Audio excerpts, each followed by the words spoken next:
Ela estava sentada no banco frio do hospital, o rosto enterrado nas mãos, enquanto o mundo ao redor parecia girar em câmera lenta.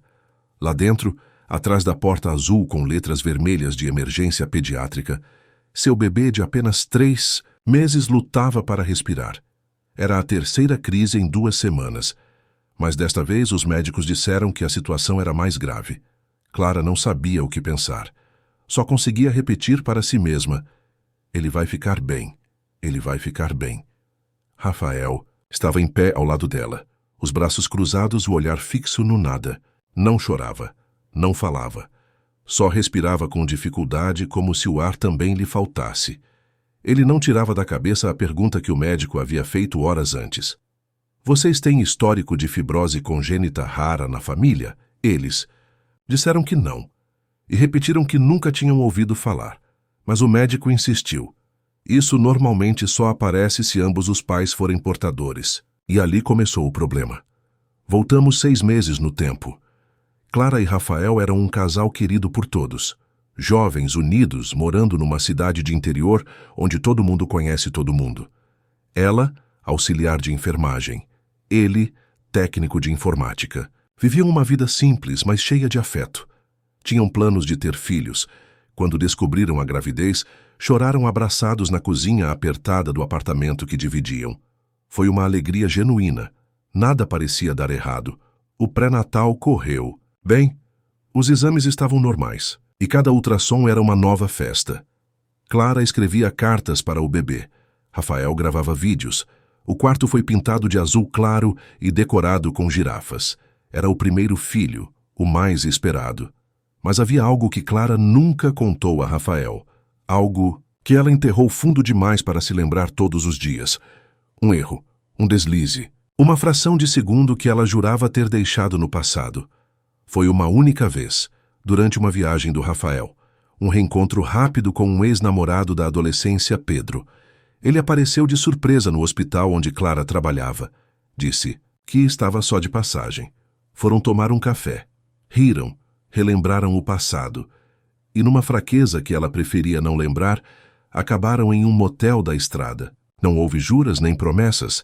Ela se sentiu mal, muito mal. E cortou o contato ali mesmo. Nunca mais ouviu falar de Pedro. 3 semanas depois descobriu que estava grávida. Ela fez as contas e tudo parecia bater com Rafael. Mesmo assim, sentiu um aperto no peito. Mas preferiu ignorar. Escolheu acreditar que tudo estava certo, que nada daquilo a seguiria. E guardou o segredo. O parto foi tranquilo. Um menino lindo, chamado Miguel. Rafael chorou como criança ao vê-lo. Nascer.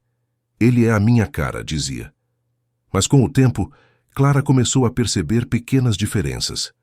O tom da pele, os olhos, a forma dos dedos. Pensou que estava paranoica. Mas o que importava? Miguel era deles. Era amado. Nos primeiros 2 meses tudo correu bem. Clara se dedicava em tempo integral. Rafael ajudava com tudo. Mas numa manhã nublada de domingo, Miguel acordou diferente. Chorava muito. Tinha febre. Não mamava. Levaram ao hospital e os médicos disseram que era uma virose. Mas nos dias seguintes, as crises voltaram. Tosse, vômito, falta de ar. Exames foram feitos. Clara via a preocupação crescer no rosto dos enfermeiros. Um médico sugeriu fazer testes genéticos. Disse que suspeitava de uma doença rara. Os 2 pais precisariam colaborar. Foi aí que veio a pergunta: vocês têm histórico familiar de fibrose congênita tipo ZW8? Rafael respondeu com um não firme. Clara gelou. O médico explicou. Essa condição só se manifesta se os 2 pais forem portadores silenciosos. É raríssimo. Rafael insistia. Na minha família nunca teve nada assim. E então vieram os exames. Rafael fez o teste genético. Clara também. O resultado saiu em 3 dias. Rafael não era portador. Clara era, o médico estranhou. Mas isso é impossível. Se só a mãe é portadora, a criança não deveria ter manifestado. Precisamos investigar mais a fundo. Clara perdeu o chão. Ela sabia o que aquilo significava. E também sabia que Rafael ainda não sabia. Bia. Clara passou a noite em claro. Sentada na cadeira do quarto do hospital, observando Miguel dormir com os bracinhos espetados de agulhas e os tubos finos conectados ao seu pequeno nariz. O som dos aparelhos monitorando seus batimentos se tornara uma trilha sonora constante e dolorosa. Rafael dormia recostado em uma poltrona improvisada, cansado, mas ainda acreditando que tudo aquilo era apenas uma fase difícil. Mas Clara sabia. Sabia que a doença não era uma coincidência genética. Sabia que aquela pergunta do médico não era apenas um protocolo. E mais do que tudo, sabia que a ausência do gene em Rafael significava apenas uma coisa. Na manhã seguinte, o pediatra voltou com uma expressão séria. Sentou-se diante dos dois. O exame do Rafael deu negativo para a mutação, e isso não bate com a manifestação da doença no Miguel. Rafael franziu a testa. E o que isso quer dizer? O médico hesitou. Estamos repetindo os testes. Pode haver erro, mas geneticamente, isso indicaria que o pai biológico da criança tem a mutação. O silêncio que seguiu foi o mais cruel de todos. Rafael olhou para Clara confuso, esperando que ela o defendesse, o tranquilizasse, dissesse que era só um mal-entendido. Mas ela não disse nada, apenas desviou o olhar. Nos dias seguintes, o clima mudou completamente. Rafael passou a ficar mais calado, mais ausente, mais frio. Ainda cuidava de Miguel, mas evitava olhar Clara nos olhos, evitava conversar. A cada vez que o bebê tinha uma nova crise, a dor aumentava, mas agora vinha acompanhada de algo mais. Suspeita em casa, Rafael começou a fazer perguntas sutis. Você teve algum caso na família com um problema respiratório? Esse Pedro que você mencionou um dia, ele ainda mora na cidade? Clara negava tudo. Mas ele já sentia. Não era burro. Sabia que alguma coisa não estava sendo dita. O pior é que queria estar errado. Queria que tudo fosse um engano médico. Queria que Miguel fosse seu filho. Uma semana depois, o hospital ligou. O exame foi refeito, confirmado. Rafael não era portador. O bebê tinha a condição ativa. E a única explicação genética plausível seria outro pai. Mas Rafael ainda não disse nada. Guardou para si. Por algum motivo, ainda não queria ouvir da boca dela. Queria vê-la tropeçar na própria mentira. Certa noite, ele entrou no quarto de Miguel e o observou dormir. As bochechas rosadas, o peito subindo e descendo devagar. Rafael se sentou no chão e começou a chorar, em silêncio. Era uma dor que vinha do lugar mais fundo da alma. Era traição, mas também era perda. E era pior do que qualquer separação, porque ele ainda amava aquele bebê. Ele ainda sentia que era seu filho, mesmo que a ciência dissesse o contrário. No dia seguinte, Rafael não foi trabalhar. Esperou Clara sair para o mercado. Abriu o notebook e começou a buscar tudo o que podia sobre a doença. Encontrou artigos científicos, fóruns, grupos de apoio. Em um dos grupos, encontrou o depoimento de uma mãe que dizia: a doença do... Meu filho revelou que meu marido não era o pai biológico. Eu nunca contei para ele. A verdade veio com o sangue. Rafael sentiu um calafrio. No fim da tarde, quando Clara voltou, ele a esperava na sala, com o notebook aberto. Preciso que você leia isso, disse. Ela hesitou, mas se aproximou. Leu em silêncio. Ao terminar, deixou as sacolas caírem no chão. Você acha que eu fiz o mesmo que essa mulher? Rafael respondeu. Não acho. Eu sei. O coração de Clara disparou. Você fez o exame outra vez? Ele assentiu. Ela sentou no sofá, sem forças. Rafael... Ele ergueu a mão. Não fala agora. Eu só quero que você pense em uma coisa. Se eu continuar aqui, será porque escolhi. Mas preciso saber se vale a pena lutar por isso. Porque a mentira já lutou contra mim demais. Clara chorou. Pela primeira vez, sentiu que poderia perdê-lo. Nos dias seguintes, Rafael evitou a casa. Dormiu na oficina de informática. Atendia clientes. Consertava celulares e computadores como se nada estivesse acontecendo. Mas dentro dele, era só dor. Dava desculpas para não ir ao hospital, mas ligava toda hora para saber de Miguel. Mesmo sem conseguir olhar Clara, ele precisava saber se o menino estava bem. Clara, por sua vez, mergulhou em culpa. Sentia-se suja, fraca, e ao mesmo tempo revoltada consigo mesma por ter acreditado que poderia enterrar aquele erro. Era como se a vida tivesse cavado a mentira, até deixá-la exposta, como um corpo que aparece em meio às ruínas. Miguel seguia em tratamento.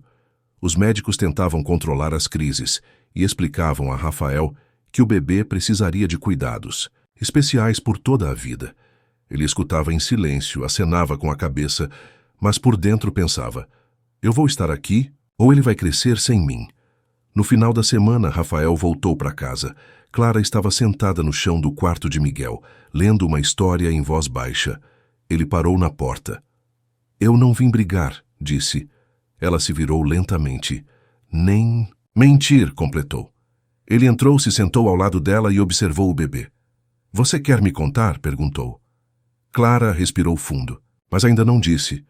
Você me deve isso, ele sussurrou. Ela abaixou a cabeça, mas a confissão só viria depois de algo ainda maior. 2 dias depois, uma nova crise levou Miguel à UTI. E foi ali, naquele corredor branco, que Rafael recebeu uma visita inesperada e a verdade começou a se mostrar por completo. A notícia caiu como um raio no peito de Clara. Miguel havia sido transferido para a UTI. A equipe médica dizia que era apenas por precaução, mas o tom de voz deles dizia outra coisa. A expressão tensa, os olhares trocados, o silêncio entre frases. Algo estava errado, e Rafael, mesmo afastado emocionalmente de Clara, não conseguia ficar longe do hospital. Ele sabia que qualquer ausência sua naquele momento seria uma marca eterna. Na sala de espera, os dois estavam sentados, um ao lado do outro, mas separados por um silêncio denso. Nenhum ousava começar a conversa que precisavam ter. Mas a vida tem formas estranhas de forçar a verdade. O médico apareceu. Trazia consigo um envelope e um olhar cansado. Precisamos conversar, disse. Os dois se levantaram ao mesmo tempo. Entraram na sala. O médico explicou. O estado do Miguel é delicado. A condição genética que ele tem é altamente específica. E houve um novo detalhe nos exames complementares. Rafael franziu a testa. Detalhe? O médico assentiu. Fizemos uma triagem cruzada, um protocolo interno. Um estagiário do nosso banco genético apontou uma possível correspondência parcial entre o DNA do bebê e o de outro paciente que esteve aqui há 2 anos. Rafael ficou imóvel. Que tipo de correspondência? O médico hesitou. Paternidade, parcial, compatibilidade próxima, um possível parente de 1º grau. Clara gelou. Ela sabia o que estava por vir. Sentiu um formigamento subir pelas costas. O médico continuou. Nós não fizemos nenhuma violação, mas como a compatibilidade era alta demais, decidimos investigar. O nome do paciente é Pedro Soares. O nome ficou suspenso no ar como uma maldição. Rafael se virou lentamente para Clara. Ela estava pálida, olhos arregalados, boca entreaberta. Pedro Soares, ele repetiu. Aquele... Pedro? Aquele que você disse que nem via há anos. Clara tentou responder, mas a voz não saiu. O médico, constrangido, entregou o envelope com os laudos genéticos e se retirou, deixando os dois ali, em choque. Rafael abriu o envelope, leu devagar. Cada palavra era uma navalha. Compatibilidade, 94,3%. Indicação, parentesco direto com o bebê. Ligação, hereditariedade compatível com condição ZW8. Rafael largou o papel no chão.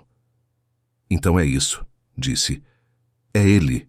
Clara começou a chorar, mas não se justificava, não implorava, apenas chorava. Rafael caminhou até a parede e apoiou a cabeça contra o azulejo. Respirava fundo, tentando não gritar, não explodir, não colapsar. Por que você nunca me contou? Ele perguntou. Ela respondeu entre soluços. Porque eu achei que não era possível. Achei que era seu, fiz as contas, quis acreditar. Rafael virou para ela com os olhos vermelhos. Você quis acreditar? Isso é o que você tem para me dizer? Eu estive aqui, todos os dias, a cada crise, a cada madrugada. Eu segurei o Miguel enquanto ele gritava de dor. Eu fui o pai que você não merecia. E tudo isso baseado numa mentira. Clara se ajoelhou no chão. Eu sei que errei. Eu sei. Mas, Rafael, eu te juro que amei esse filho desde o primeiro segundo. Eu te juro que se pudesse voltar no tempo, eu teria te contado tudo. Rafael sentou no chão, longe dela. Passou as mãos no rosto. E agora? Você quer que eu continue aqui? Como se nada disso tivesse acontecido. Clara respondeu com sinceridade brutal. Eu não sei o que eu quero. Só sei que Miguel precisa de você. Mais do que nunca. Naquele instante, uma enfermeira entrou correndo. O bebê está tendo uma nova crise. Precisamos de vocês na UTI. Os dois se levantaram e correram pelos corredores. Quando chegaram, viram Miguel entubado, com a equipe correndo ao redor. Clara gritou. Rafael segurou ela antes que caísse. As horas seguintes foram as mais longas da vida deles, sentados em silêncio, esperando que os médicos salvassem aquela pequena vida. Na manhã seguinte, o médico voltou com os olhos cansados. Ele está estável, mas o caso é grave. Ele vai precisar de doador compatível para um transplante. Rafael se levantou. Eu posso fazer o teste. O médico olhou para ele com cautela. Rafael, você não é compatível. Já testamos. Rafael ficou imóvel. Clara abaixou a cabeça. E o pai biológico? Perguntou o médico. Clara respondeu. Ele não sabe. Não temos contato. Rafael então disse a frase que mudou tudo. Então vamos encontrá-lo. Agora. Rafael saiu do hospital como se estivesse em transe. O nome Pedro Soares ecoava em sua mente como uma sirene de emergência. Ele não sabia por onde começar, mas sabia que precisava encontrá-lo. Pela saúde de Miguel, pela verdade, pela paz que há muito havia perdido. Clara ficou sentada na sala de espera da UTI, abraçada a uma manta. Miguel dormia, mas o médico avisou.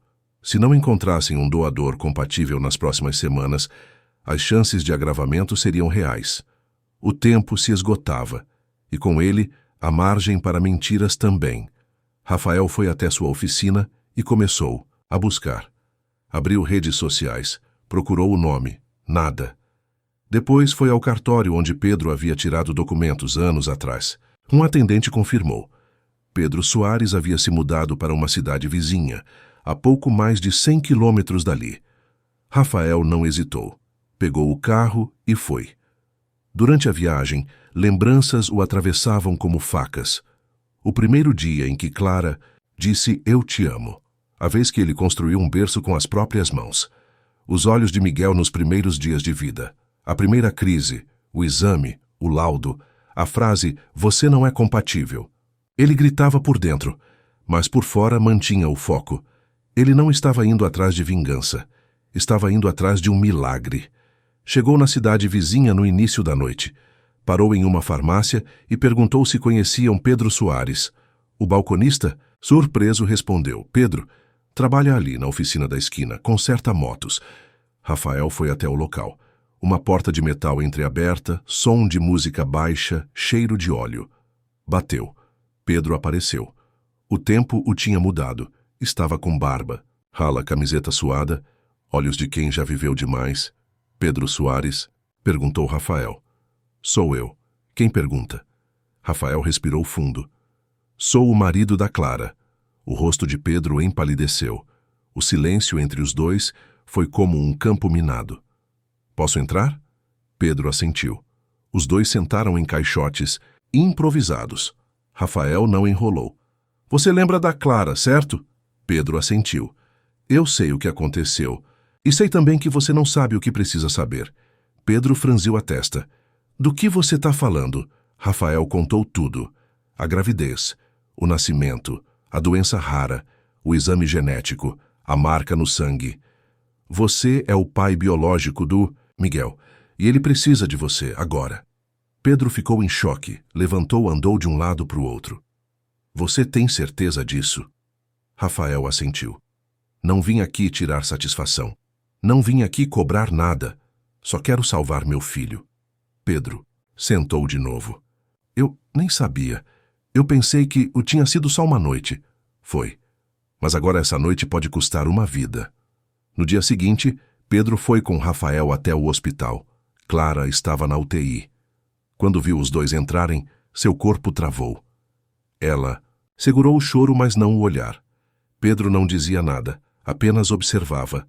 Olhava para Miguel, olhava para ela. Rafael explicou tudo ao médico. Pedro se dispôs a fazer os exames. O processo seria rápido. Horas depois, estavam na sala de espera novamente. O médico voltou. Compatível, alto grau, pode doar, mas precisamos agir nos próximos dias.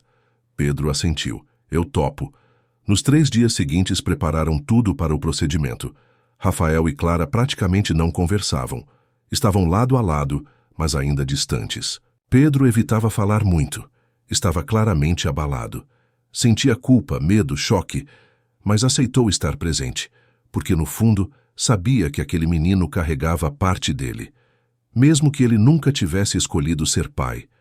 Na manhã do transplante, Rafael segurava a mão de Miguel já sedado, pronto para o procedimento. Pedro estava na sala ao lado, deitado, sendo preparado para a coleta. Clara entrou na sala, tímida, frágil. Rafael, posso falar com você? Ele assentiu sem olhar. Eu sei que não posso apagar o que fiz. Eu sei que você me odeia. Mas eu preciso te agradecer por ter ficado até aqui, por não ter ido embora quando teve todos os motivos, por amar esse bebê mesmo quando tudo dizia que você não precisava. Rafael virou o rosto. Olhou para ela. Seus olhos estavam cansados, mas não mais furiosos. Eu não fiquei por você, Clara. Eu fiquei por ele. E talvez, um dia, por mim também. Ela assentiu. Queria pedir perdão, mas entendeu que o silêncio dele também era uma resposta. Horas depois, o procedimento foi realizado com sucesso. Miguel respondeu bem. O médico sorriu pela primeira vez em dias. Ele é forte. Vai vencer. Naquela noite, Rafael saiu para tomar ar.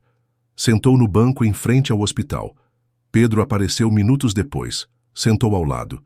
Eu sei que você me odeia, disse. Rafael respondeu. Não, eu só não queria estar no seu lugar, nem no meu. Os dois ficaram em silêncio, sem precisar dizer mais nada.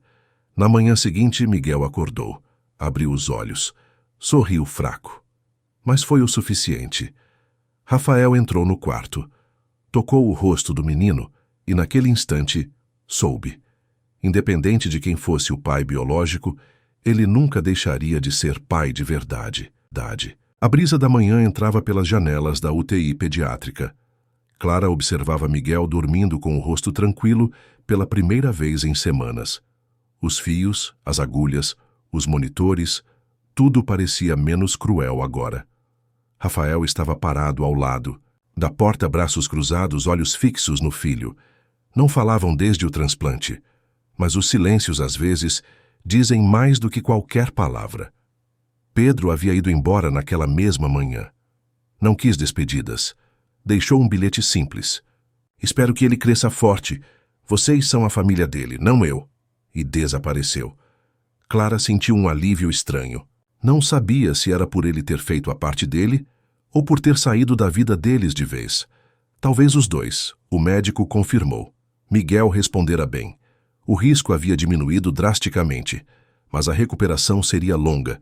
Precisariam reaprender a viver, juntos ou não. Rafael ainda estava ferido. A traição não tinha sido apenas física. Ela havia cortado sua identidade, sua confiança, sua paternidade. E mesmo com tudo o que já tinham enfrentado, ele ainda não sabia o que fazer. Só sabia que não podia fugir. Na semana seguinte, Miguel teve alta. O quarto foi reorganizado. Os frascos de remédio alinhados com rigor. O relógio da alimentação marcado com precisão. A casa, que antes era lar, agora parecia um campo de batalha silencioso.